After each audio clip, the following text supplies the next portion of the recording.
नमस्कार विद्यार्थियों, हम रितेश कुमार मार्गदर्शन स्टडी क्लासेस के डायरेक्टर।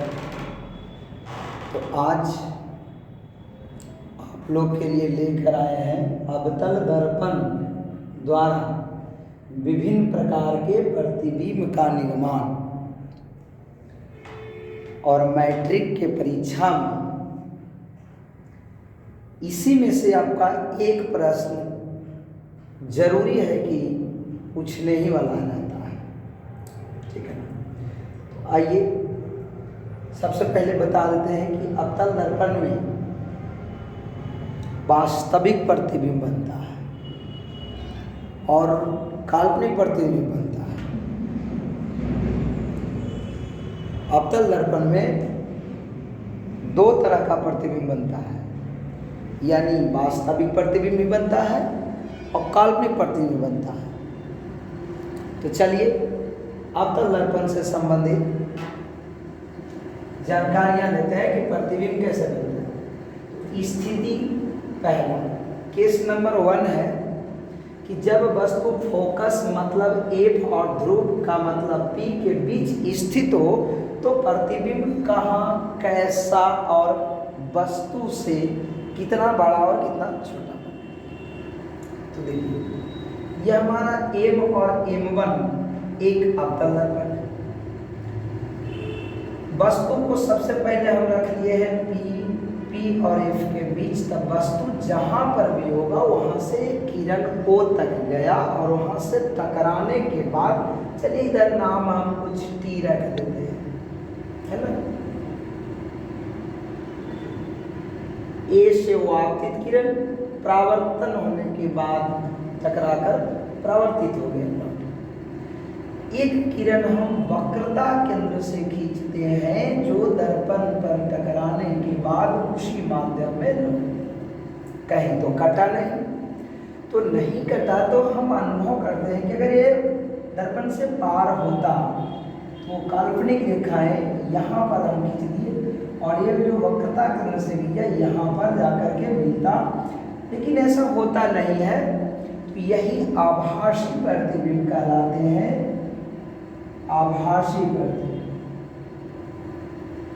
और आभासी प्रतिबिंब को हम लोग काल्पनिक प्रतिबिंब के नाम से भी जानते हैं।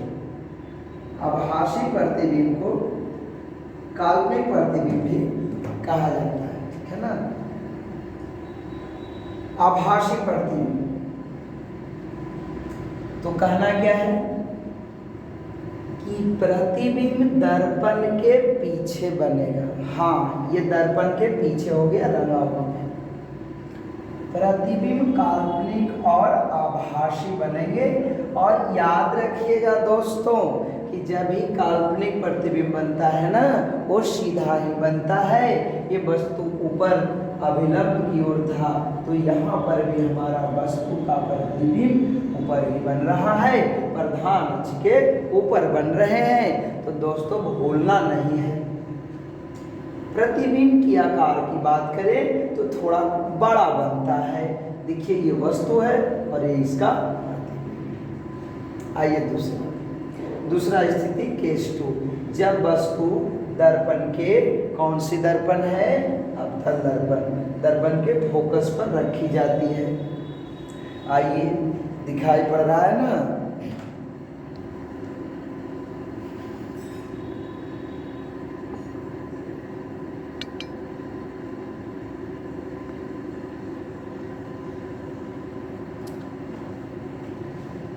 ये कोई दर्पण हो गया जिसका नाम M और M1 बाहर से रंगल है। उसी प्रकार के ध्रुव हो गया, फोकस हो गया, वक्रता केंद्र और वस्तु हमको अपनी फोकस पर रखना है। और फोकस पर रखना है तो आपतित किरण और ये हो गया परावर्तित किरण, ठीक है ना। और एक वक्रता केंद्र से जो किरण देते हैं वो दर्पण से परावर्तित होकर उसी माध्यम में लौट जाता है। तो ये भी कहीं नहीं कटा, तो ये भी जब कहीं नहीं कटा, चलिए ठीक दिखाई दे रहा है, तो हम इसको अनंत कहेंगे। ए बी आपतित किरण और बी क्यू जो हो गया परावर्तित किरण है ये अनंत है, इन्फिनिटी। तो हम कहेंगे कि प्रतिबिंब दर्पण के आगे बन रहा है, लेकिन कहाँ बन रहा है पता नहीं है, तो हम अनंत वस्तु का प्रतिबिंब बन रहा होगा, लेकिन कहाँ बन रहा होगा हमें जानकारी नहीं है, ये कहीं न कहीं जाकर मिलेगा।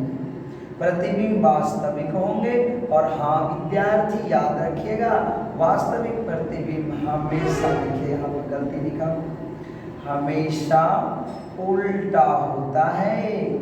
काल्पनिक प्रतिबिंब हमेशा सीधा होता है, वास्तविक प्रतिबिंब हमेशा कैसा होता है, उल्टा होता है, हमेशा उल्टा होता है।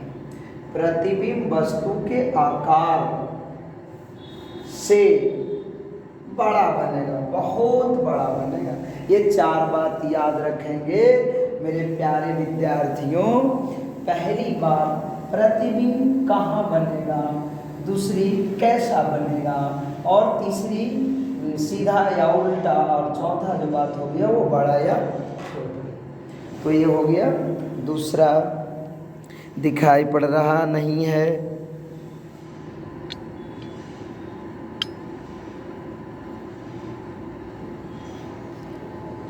स्थिति तीसरा में आते हैं कि स्थिति में जब वस्तु दर्पण के वक्रता केंद्र C और फोकस के बीच स्थित हो तो उसका प्रतिबिंब।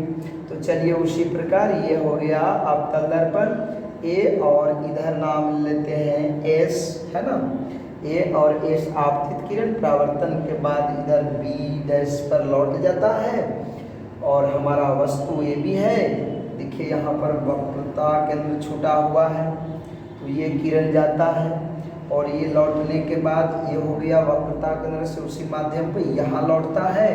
तो हम कह सकते हैं कि हमारा जो प्रतिबिंब होगा वो दर्पण के आगे C और इन्फिनिटी, भी हमारा C और इन्फिनिटी के बीच प्रतिबिंब बनेगा। प्रतिबिंब वास्तविक बनेगा और उल्टा, लेकिन वस्तु के आकार से बड़ा बनेगा। ये वस्तु है, ये प्रतिबिंब।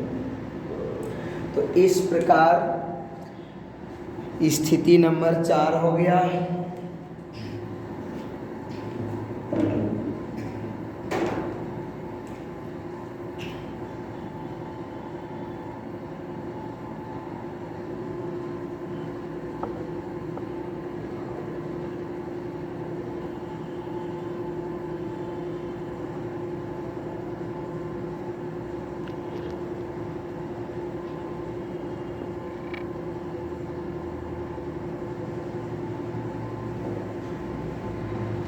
तो स्थिति नंबर 5 देखेंगे, केसेस नंबर 4, जब वस्तु दर्पण के वक्रता केंद्र पर स्थित हो या रखा जाता है।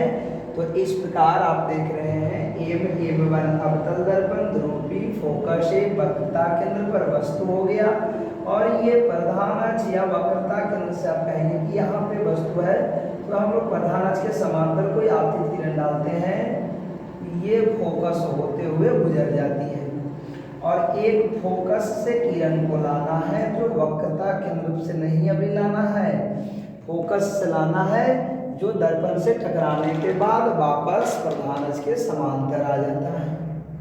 तो यह प्रतिबिंब कहाँ बना, दर्पण के आगे C पर ही बनेंगे, और ये दोनों बराबर होते हैं।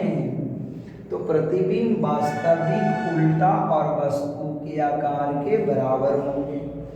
स्थिति नंबर 5 के लिए आपको दिखाई नहीं पड़ रहा होगा, थोड़ा सा इसको इस प्रकार से कर देते हैं।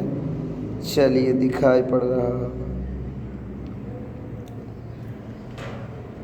स्थिति नंबर 5 है कि जब कोई वस्तु अनंत और वक्रता केंद्र के बीच रखी जाती है, तो ये हमारा दर्पण हो गया, ध्रुव फोकस, वक्रता केंद्र, अनंत के बीच में वस्तु से जा रही प्रकाश की किरण, आपतित किरण टकराने के बाद ये फोकस होते हुए गुजर जाती है, और एक हम वक्रता केंद्र से लाते हैं और उसी माध्यम से परावर्तित हो जाता है, लौट जाता है। तो प्रतिबिंब दर्पण के आगे C और F के बीच छोटा देख रहे हैं, ये वस्तु है, ये प्रतिबिंब है, वास्तविक सीधा और वस्तु से छोटा बनेगा।